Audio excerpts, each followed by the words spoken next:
everybody, it's Karen Dahlman here, one of the directors from the Talking Board Historical Society.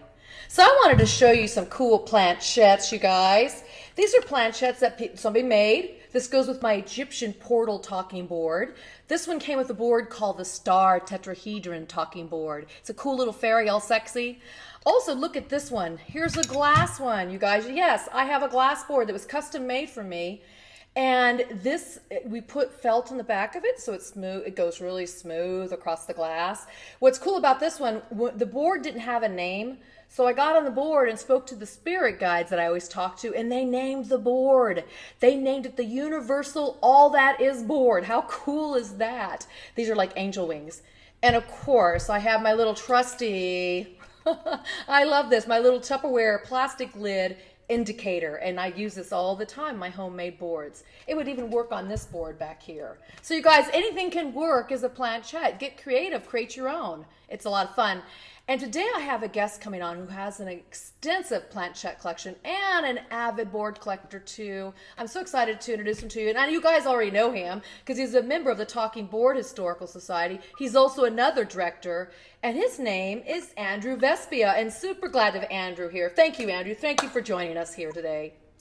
Oh, thank you, Karen, and it's great to be here. Thank you so much. Good to see you. It's good to see you, and we're getting together here real soon, like tomorrow. Right. Yeah, looking forward to it. You guys, tomorrow is a really cool event. We'll tell you a little bit more about this at the end of this video, but I wanted to bring him on here for him to show us a precursor, some ideas of some of the boards you might be seeing at this event, and also I wanted him to showcase some really cool stuff he has in his collection. So please, show us what you have. Okay, well, first of all, being that it's going to be based on Helen Peters, we're going to be doing a huge collection of the Ouija, pretty much the whole history line of the boards from the very beginning all the way up to the present. And that's going to be really interesting. And then everybody will have it, it'll be displayed for everybody to see, and there'll be directors there to answer any questions anybody has. But right now, I'm going to be bringing a few boards, and the ones I'll be bringing are some of the earlier ones. Pretty much, the Ouija board came out in 1890, and what I'll be bringing is the post Ouija. So she pretty much named the Ouija board, and after that, what we got, you see, I'm trying to get this in the thing. Oh, yeah, we can see that, Andrew. That's great. Hold it up a little higher for us, if you would. Okay. This is a Kennard board that was made in 1890. This is what everybody saw when they first came off the lines in Baltimore. They also have factories in Chicago and New York. Specifically, they were a little different than others. Some of them came large. We had large and small boards. One of the ones that you'll be seeing there is a pre-registered board like this one. I don't know if you can see it. Oh, yeah, we can see it. Now, what's cool about this one? Usually, all the boards have registered under the Ouija crest right there. And then secondly, you'll be seeing a board that's registered.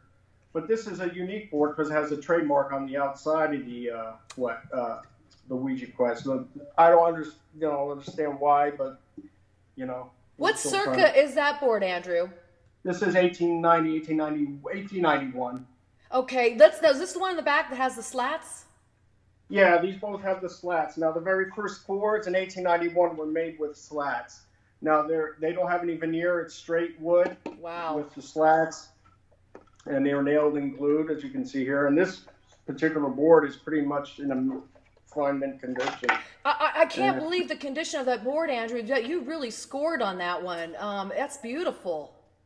Right, and it doesn't have like a mark on it, and it's one of my prized possessions, and this will be on display as well. Oh, God, I love that board. And do you have the planchette for those boards now, too?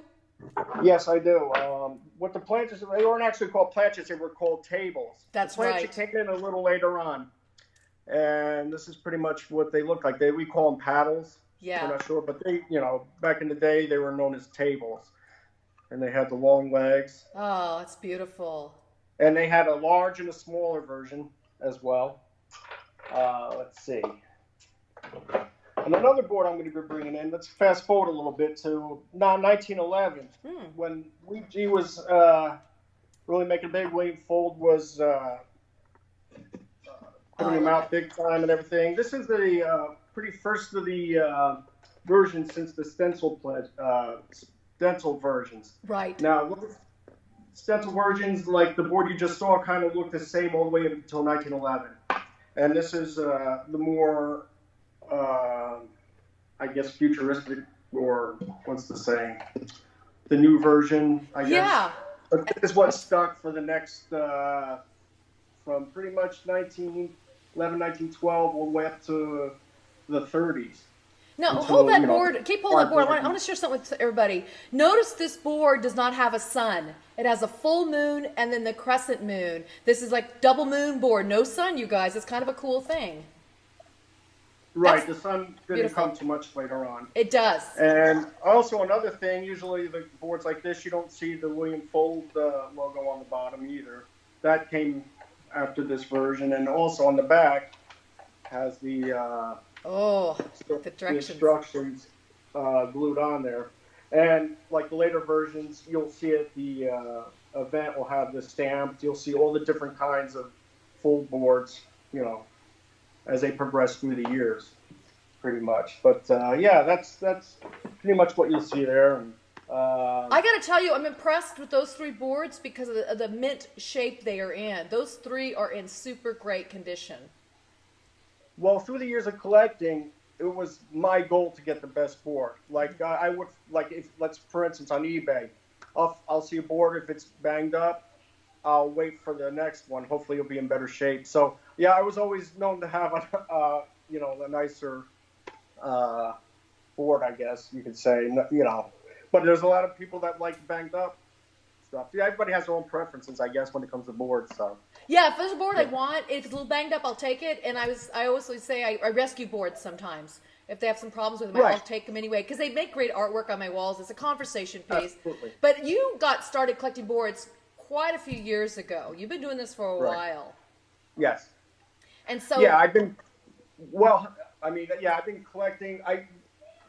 Kind of, let's back up a little bit. How I really got into it. I have to thank, Robert Murch and Gene Orlando, and an old friend of ours, Dan Whitaker, who was kind of one of the original guys in the group. But to make a long story short, I found the board around 96. I was at a flea market in Jersey. And I found one of the, not this old one, but it was an 1898 board that I still have in my collection. But anyway, I saw it leaning up against the guy's table. I went up to him, I asked him about it, and he really didn't know it. He said it was probably 1920s, and that's all he knew. He goes, "You want it or not?" He said, $20. So I gave him $20. And I was always interested in Ouija boards. I was always interested in paranormal. I love antiques, and put all this together. And it's just been a phenomenal collection and fun time doing it. And, then, like I said, along came Bob, Gene, and Dan when, the internet started picking up. I found, Museum of Talking Boards and Witch World with Dan Whitaker and Bob's site. And, yeah, from now on, it became a obsession. I was going to say it's an obsession, for sure. Yeah, it is an obsession, but I tell you, it's really neat to, get the pleasure to own such history. I mean, everybody, talks about the Ouijas being evil, this and that, getting the Exorcist and all that, and, but to me, it's not that. I never had any bad experiences with them or anything, and, it's just been fun. It's a great part of American heritage. I'm glad to be a part of a group that's uncovering such a history that no one ever knew. Not even Parker Brothers or anybody that brought these guys out. There was no known real history until, what this team has done and everything. And we uncovered a lot. And there's still a lot to uncover. But, boy, we are putting the dots together from that time. Putting the dots together in a great way, you guys. And I want everybody to know that if you go to our website and support us and buy any of these t-shirts like I'm wearing, I have the Helen Peters Nosworthy t-shirt on. That's for tomorrow's event. Andrew has one of our all-American classic shirts. So if you go there and you purchase any of our products, know that 100% of the proceeds go to preserving the history, the rich history, as Andrew's sharing with you about the board. And so this event tomorrow that we're doing is all for that. That's where all the proceeds go. And so we have some cool things there. And I'm with you, Andrew. I am really obsessed with collecting.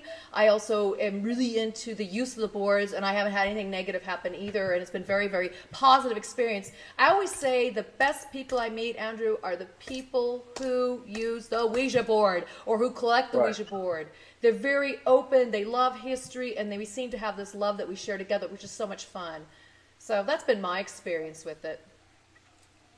Yeah, and you know, that's part of what makes this group great. I mean, we have directors that are non-believers, we have directors that are believers. Yeah. We talk to people that are believers and non-believers, and that's pretty much what still makes the board what it is today. It's just an amazing thing of all the technology and everything that surpassed, but yet you could still buy Ouija, and it's still one of, you know, the world's conspiracies, you know, with this thing. That's what makes it fun. We love to like hear everybody's versions and you know, trying to figure this whole thing out, you know.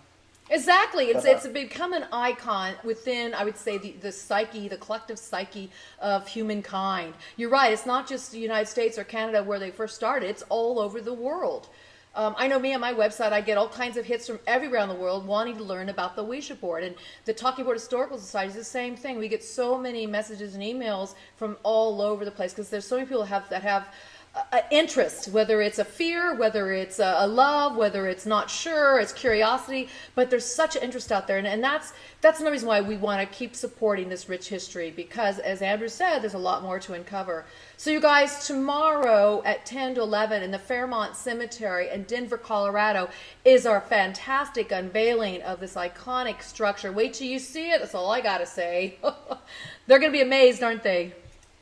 Yeah, they are going to be truly amazed. And this has been in the works for years and years. And, you know, we just can't tell you, everybody, how excited we are for this. All the hard work and long hours went into this. And it's definitely going to be a great payoff. And we're looking forward to seeing everybody there and, you know, marching along with this great historic piece of history. That's right, you guys. So come on out, join us, celebrate history with us, celebrate the mother of Ouija board as we see here.